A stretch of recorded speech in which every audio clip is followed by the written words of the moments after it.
Leukemias are cancer of the blood. There are many types of leukemias that physicians and patients deal with. They can be divided into acute and chronic leukemias. Acute leukemias being the ones that come on relatively fast. Chronic leukemias are the ones that have a slightly more indolent, slow pace, as we like to say. They can come from different blood cells. They can be myeloid in lineage, where those are cells that usually produce immune-fighting cells, or from the lymphoid lineage. And so you can have chronic lymphocytic leukemia, chronic myeloid leukemia, acute myeloid leukemia, or acute lymphoblastic leukemia. Well, I think it's important to know that there are effective therapeutic options for most, if not all, patients with leukemia.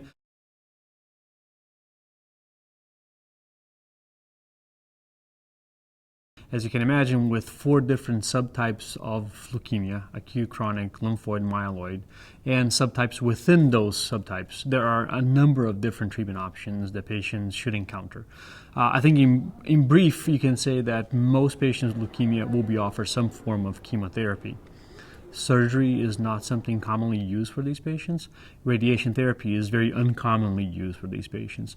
But within the chemotherapy options, there are a number of different subtypes of chemotherapies that can be used, from regimens that contain multiple different drugs, so multi-agent regimens, all the way to very specialized targeted therapies for very specific subtypes of leukemia. The treatment of leukemia, it can vary quite a lot. There are patients where the treatment objective is to actually control the disease. That is often the case with chronic myeloid leukemia, where you take a pill on a daily basis that controls your disease. Other leukemias that use that kind of strategy include, for example, chronic lymphocytic leukemia for older patients, where B-cell receptor inhibitors are currently being used and are just a pill a day as well.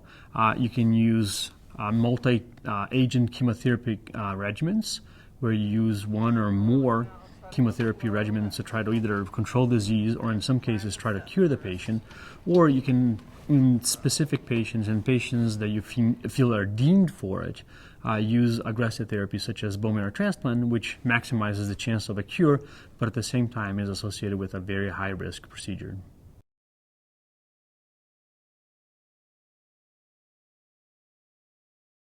A number of different efforts have better identified the molecular and genomic lesions that end up leading to the development of acute or chronic leukemias, and these developments have then allowed physicians and investigators to develop novel targeted agents. And so some that could be highlighted, I think, that have been quite often mentioned on the lay press include the use of B-cell receptors for chronic lymphocytic leukemia, which likely are going to change the standard of care for patients with chronic lymphocytic leukemia from multi-regimen agents that unlikely have the possibility of cures to patients that likely are going to be taking a pill for hopefully a prolonged period of time. You have examples as well in chronic myeloid leukemia, where now we have 5 tyrosine kinase inhibitors, which are just pills that can be taken at home that are extremely effective in controlling the disease in the vast majority of the patients. And then you have advances in other types of acute leukemias, for example, and so acute lymphoblastic leukemia, specific subtypes now can be targeted with specific agents. The BCR-ABL-like leukemias can be targeted with tyrosine kinase inhibitors, such as imatinib, dasatinib, and the agents that target other tyrosine kinase activating pathways. And for the acute myeloid leukemias, we certainly have been exploring for many years the use of FLT3 inhibitors on the management of these patients.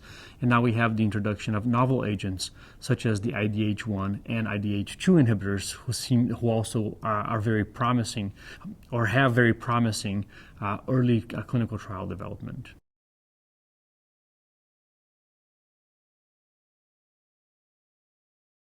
I think a great source of information for patients is Cancer.Net, a site sponsored by ASCO. I happen to be the editor for the leukemia panel, and so I have firsthand understanding of what the content is for that particular website, and it's derived to provide information to patients about their disease and what to expect in that particular subtype of leukemia that a patient may have.